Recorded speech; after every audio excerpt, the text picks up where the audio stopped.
கல்வி செய்திகள். செய்திகள் வாசிப்பவர் சிவசக்தி ஸ்டாலின்.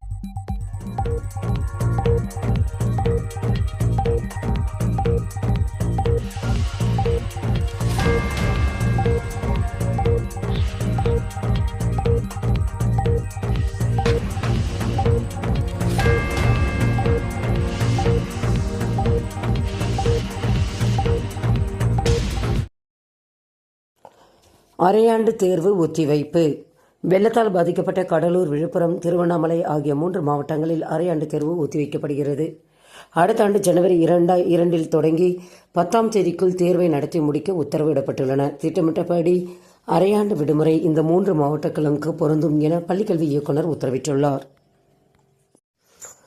எண்ணும் எழுத்தும் திட்டத்தில் இருந்து முதுகலை ஆசிரியர்களை விடுவிக்க வலியுறுத்தல். எண்ணும் எழுத்தும் திட்டத்தில் மதிப்பீட்டு பணிக்கான கள ஆய்வாளர்கள் பணியிலிருந்து முதுகலை ஆசிரியர்களை விடுவிக்க வேண்டும் என தமிழ்நாடு முதுநிலை பட்டதாரி ஆசிரியர் கழகத்தின் மாநில பொதுச் செயலாளர் வலியுறுத்தியுள்ளார்.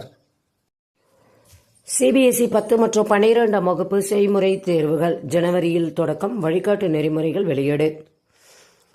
சிபிஎஸ்இ 10 மற்றும் 12ஆம் வகுப்புகளுக்கு செய்முறை தேர்வுகளுக்கான நிலையான வழிகாட்டு நெறிமுறைகள் வெளியிடப்பட்டுள்ளன.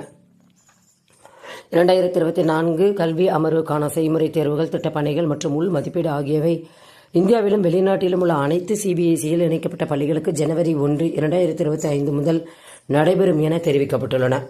மேலும் விவரங்களுக்கு www.cbse.com என்ற இணையதளத்தை பார்க்கலாம்.